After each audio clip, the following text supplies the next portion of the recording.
Tendance, mon ami. Chaque soir en ouverture de Smart Bourse, nous retrouvons Pauline Gratel qui vous apporte les infos clés du jour sur les marchés. Bonsoir Bonsoir. Pauline. Les indices en Europe évoluent globalement à la hausse aujourd'hui, à l'exception de certains indices, le DAX notamment qui est un peu en retard.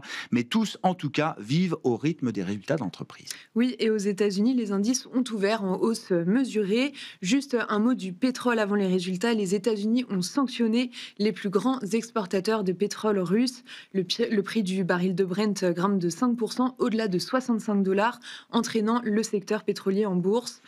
Côté indice, en France, le CAC 40 est dans le vert et évolue autour de 8250 points.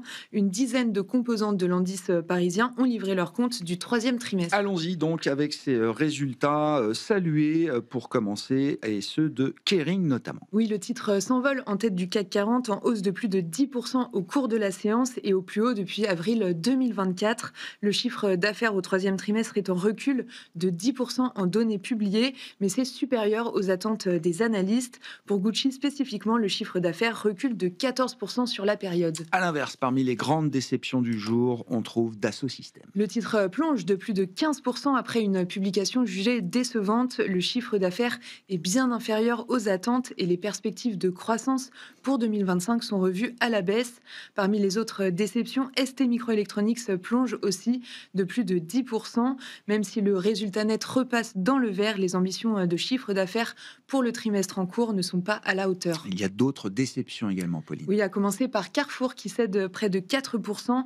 Le chiffre d'affaires progresse de 2% à plus de 22 milliards d'euros, mais c'est inférieur aux attentes. Renault, de son côté, recule de 3% malgré un chiffre d'affaires en hausse de 7% à 11,5 milliards d'euros. Les perspectives qui avaient été revues à la baisse en juillet sont confirmées. Ça passe sans problème pour Thales. Thales est en hausse de 2% après ses résultats supérieurs aux attentes et surtout l'annonce de la création d'un géant des satellites européens avec Leonardo et Airbus. L'objectif est clair, contrer Starlink qui domine ce marché. Leonardo gagne 2% et Airbus environ 1%. Bureau Veritas et Orange voient également leur cours de bourse progresser de manière mesurée après la publication des résultats. Oui, le chiffre d'affaires progresse pour Bureau Veritas malgré des effets de change négatifs et le groupe confirme aussi ses objectifs annuels. Le titre est en hausse de 1%. Orange fait aussi état d'un chiffre d'affaires en légère hausse sur un an au troisième trimestre. Le titre est en petite hausse. Aux États-Unis, Tesla publiait hier soir. Oui, et la publication est sanctionnée. Le titre ouvre en baisse de plus de 5%. Tesla fait état d'un bénéfice net en chute libre de près de 40% à cause des droits de douane et des coûts liés à la recherche. Malgré tout, le chiffre d'affaires est supérieur aux attentes sur le trimestre. IBM chute également à Wall Street, une chute de plus de 5% pour le cours de bourse après une copie mitigée. Oui, c'est à cause d'un ralentissement de sa croissance dans son segment des logiciels cloud. Mais le groupe relève ses objectifs annuels et les résultats au global sont supérieurs aux attentes. Les commandes IA atteignent presque les 10 milliards de dollars, mais cela ne suffit pas à rassurer le marché qui n'est pas très optimiste. Ça se passe bien pour notre poids lourd de la tech en Europe. Je parle de l'allemand SAP. SAP annonce un chiffre d'affaires en hausse de 7% et de 22% sur ses ventes cloud et relève certains de ses objectifs.